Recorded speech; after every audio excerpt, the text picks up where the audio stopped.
شب برات جو ہے کل ہے۔ اب کیا ہو رہا ہے اصل میں، بہت سے لوگ تو منع کر رہے ہیں کہ نہیں منانا چاہیے، نہیں جاگنا چاہیے، نہیں روزہ رکھنا چاہیے۔ بہت سے لوگ کہہ رہے ہیں کہ نہیں کرنا چاہیے۔ بہت سے لوگوں نے اتنے اونچے اٹھا دیا شب برات کو کہ آسمان سے بھی اوپر لے گئے، اور بہت سارے لوگوں نے بالکل ہی پیر کے نیچے رکھ کے دبا دیا۔ جو لوگ بالکل منع کر رہے ہیں انہیں کہتے ہیں اہل حدیث۔ اہل حدیث تو بالکل ختم کر دیا انہوں نے، وہ تو بالکل ہی انکار کر دیا، انہوں نے شب برات مناتے ہی نہیں۔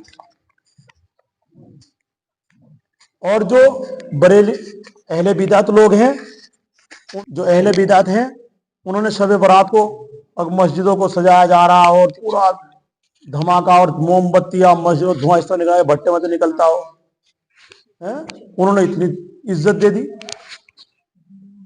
اہل دیوبند کا جو مسلک ہے، اہل سنت والجماعت کا جو مسلک ہے، وہ مسلک نہ تو یہ ہے کہ بالکل ختم کر دو، اور نہ یہ ہے کہ اس کو چڑھا کر کے بہت اونچے لے جاؤ، بلکہ وہ کہتے ہیں، ہمارے جو علماء ہیں وہ کیا کہتے ہیں کہ یہ رات توبہ والی رات ہے۔ یہ رات کیا ہے؟ شعبان کے معنی کیا ہے؟ پھیلانے کے، پھیلنے کے۔ اس میں اللہ رب العزت اپنی رحمتوں کو پھیلا دیتے ہیں اس رات میں، کہ ہے کوئی لے لے اپنی دامن بھر لے رحمتوں سے۔ اللہ رب العزت اس رات میں اپنی مغفرتوں کو پھیلا دیتے ہیں کہ کوئی ہے تو لے لے میری مغفرت۔ اللہ رب العزت اس رات میں توبہ کے دروازے کو کھول دیتے ہیں، بڑا کر دیتے ہیں، وسعت کر دیتے ہیں کہ ہے کوئی توبہ کرنے والا۔ اللہ رب العزت مشکل لوگوں کو، جو مشکل حالات میں پھنسے ہوئے لوگ ہیں، ان کے لیے اللہ رب العزت اپنے طرف سے سہولتیں عطا فرماتے ہیں۔ تو اس لیے یہ رات نہ تو حلوہ پکانے کی ہے اور نہ ہی کوئی بریانیاں بنانے کی ہے، بلکہ یہ رات کس کی ہے؟ توبہ کرنے والی رات۔ نہ کسی خاص نفل پڑھنے کی ہے کہ آپ صلاۃ التسبیح پڑھو یا آپ جماعت کرو نفل کی، بلکہ جو آپ کا دل چاہ رہا ہو وہ عبادت کر لو، اور اللہ کے سامنے رو دھو لو، تنہا رو، اکٹھے کر کے نہ رو۔ ہاں اگر 5 4 جاگ رہے ہیں کوئی بات نہیں بھائی، تو اپنی کر رہا ہے، ہم نے الگ الگ بیٹھ کا اپنا۔ تو اس لیے بالکل ختم بھی نہیں کرنا ہے اور بالکل اسے پورا ضروری بھی نہیں سمجھنا ہے، اور جو اس رات میں نہیں جاگے اسے ملامت بھی نہیں کرنا ہے۔ جو رات میں قیام نہیں کر رہا ہے تو اسے ملامت بھی نہیں کرنا ہے کہ یار تو رات کو جاگا نہیں، تو اتنا بڑا بخیل ہے، تو اتنا، اسے کچھ نہیں کہنا۔ اس نے بھی صحیح کیا ہے اور تو نے بھی صحیح کیا ہے۔ جب وہ بھی صحیح اور تو بھی صحیح، تو پھر کیوں کہہ رہا ہے اسے، کیوں دیکھ رہا ہے اس کی طرف؟ سمجھ میں بات؟ ایسے ہی حدیث شریف میں آیا، اللہ کے رسول صلی اللہ علیہ وسلم نے ارشاد فرمایا،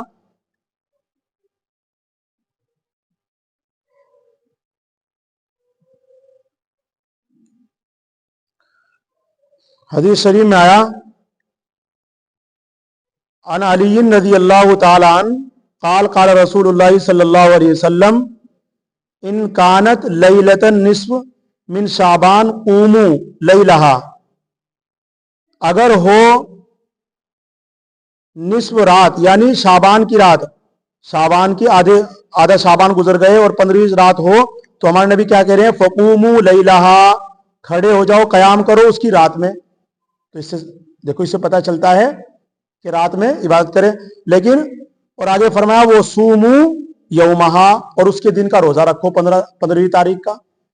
اور یہ روایت کس میں ہے؟ مشکات شریف میں صفحہ نمبر 115 میں، ابن ماجہ میں ہے صفحہ نمبر 100 پر یہ روایت موجود ہے۔ اگرچہ اسے روایت کو ضعیف کہتے ہیں، اگرچہ اسے روایت کو ضعیف کہتے ہیں، لیکن فضائل کے باب میں صحیح ہے۔ فضیلت کے اعتبار سے آپ کی مرضی ہے، ہمارے لیے مستحب ہے، نہ فرض ہے، نہ سنت ہے، نہ واجب ہے۔ اس لیے آپ اگر کل کی رات میں اللہ کے سامنے رونا دھونا چاہتے ہیں، رو، اللہ نے اپنی رحمتوں کو پھیلا رکھا ہے، مانگو اللہ سے، اللہ کے سامنے اپنے گناہ معاف کراؤ پورے سال کے۔ لیکن اتنا ضروری بھی نہیں سمجھنا کہ آپ کچھ بھی ہو جائے کہ نہیں جاگنا تو جاگنا ہے۔ اور ایسے ہی دن کا روزہ اگر ہمت ہے آپ کو، تو وہ نہ سنت ہے، نہ واجب ہے، نہ فرض ہے، بلکہ دن کا روزہ کیا ہے؟ مستحب۔ اگر آپ میں ہمت ہے، طاقت ہے، تو دن کا روزہ رکھ لو، اور نہیں رکھ رہے تو اس کی طرف ملامت نہ کرو۔ اور یہ بات کل بھی کہی تھی تفسیر میں وہاں کلاس پور، یہ آج بھی کہتے ہیں۔ اور اس روزے کے لیے نہ سحری کا اعلان مناسب ہے اور نہ ہی افطاری کا اعلان مناسب ہے۔ بلکہ چپ چاپ رکھ لے، نفل ہے اپنا، مستحب ہے، روزہ رکھ لے اپنا چپ چاپ، جس کی مرضی پڑے۔ اگر آپ اعلان کرو گے تو پھر لوگ جو نہیں رکھنے کے بیچارے ان کے اوپر بہت زور پڑے گا، یار ہم نے رکھا نہیں، اس نے رکھ لیا۔ تو اس لیے اعلان کرنا مناسب نہیں ہے۔ رمضان آ رہا ہے، دل کھول کر روزہ رکھو، تو اگر آپ میں ہمت ہے رکھ لینا۔ تو اس شعبان کے متعلق ہے، نہ یہ پٹاخے پھوڑنے کی رات ہے، نہ یہ کھانا بنانے کی رات ہے، نہ اس میں کوئی خاص کھانے ہیں، نہ اس میں کوئی خاص عبادت ہے، نہ اس میں کوئی خاص کوئی شہرت ہے، بلکہ اپنا جو دل کا، جس کا دل جس طریقے سے چاہ رہا ہو اس طریقے سے اس میں توبہ کرے، اللہ کے سامنے معافی مانگے، بس یہ ہے شب برات۔ اللہ تعالی ہم سب کو کہنے سننے زیادہ عمل کرنے کی توفیق نصیب فرمائے۔ الحمدللہ رب العالمین۔